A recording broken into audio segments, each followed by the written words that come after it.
If you've been watching my channel for any length of time, you'd know how critical I've been of Derek Carr going back to the 2021 NFL season. If I remember correctly, I did a ranking of quarterbacks in the AFC about 2 years ago, and I had Derek Carr below that top 10. I really thought, like a lot of my other takes on this channel, this would easily be proven wrong the following season.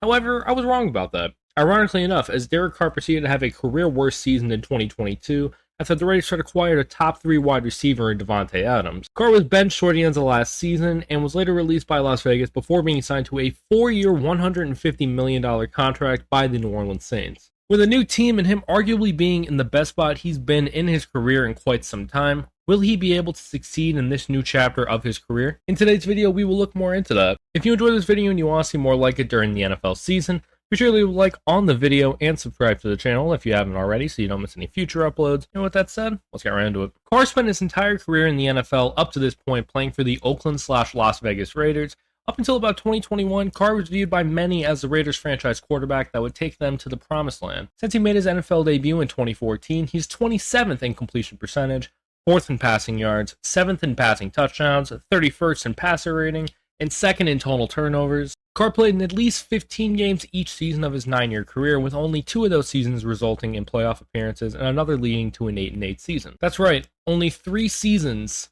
where he had finished at 500 or better on that season. I will give him credit where credit is due. He had an MVP caliber season in 2016, and the Raiders finished their season 12-4. Unfortunately, Carr suffered a leg injury during Week 16 of the 2016 season, which took him out for the remainder of the regular season as well as playoffs, where the Raiders lost to the Houston Texans in the wildcard round 27-14, with Connor Cook taking the starting job in that game for the Raiders. This would be the last time the Raiders would make an appearance in the playoffs until 2021, where they made it and proceeded to lose to eventual AFC champion Cincinnati Bengals. The following season, Carr would go on and have his worst season as a pro since his rookie campaign, having his lowest passer rating, passing yards, and completion percentage since 2014. He also tied his career high for interceptions for the 2nd straight season, finishing his season with a 6-9 record, as well as his Raiders career with a record of 63-79. Throughout his tenure with the Raiders, he was highly regarded as an elite talent at his position that only very few could surpass in terms of talent. This is why I've always had such a hate boner towards him, because I don't think he's a bad player at all, but he's not this perfect quarterback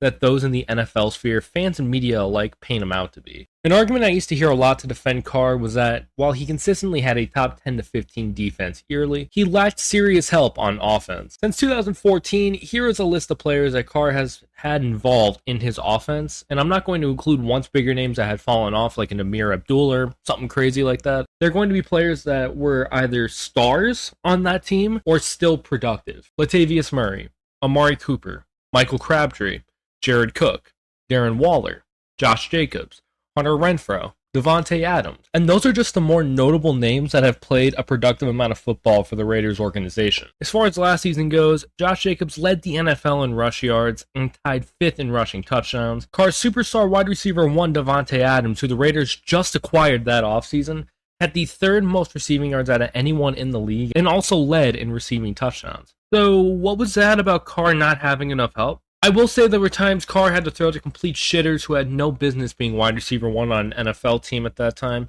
but to say he's had absolutely no help throughout his 9-year career is just insane and simply incorrect and untrue. One thing I could say that did probably hinder Carr to some degree would be the revolving door of head coaches that would come and go during his career. From Tony Sparano to Jack Del Rio to John Gruden to Rich Bisaccia to Josh McDaniels, Carr didn't have any form of consistency in that aspect. But enough of looking to the past, let's take a look towards the present and future, and that looks like Derek Carr playing football in Louisiana with the New Orleans Saints, as he signed a 4-year, $150 million contract this past offseason, with $100 million of that contract being guaranteed no matter what happens. This is a win-win for both parties in theory because Carr can now get that fresh start that he desperately needed, and the Saints will finally get their successor to Drew Brees, hypothetically, that they've been desperately searching for since 2021. Carr has a chance to rejuvenate his career in a weak NFC South with a talented cast around him, including second-year man Chris Olave, who had a great season and showed great potential last season with below-average quarterbacks under center, Michael Thomas, who, assuming can remain healthy, can be a very solid option. He was once upon a time arguably the best wide receiver in all of football, even achieving the most receptions in a single season all time in 2019.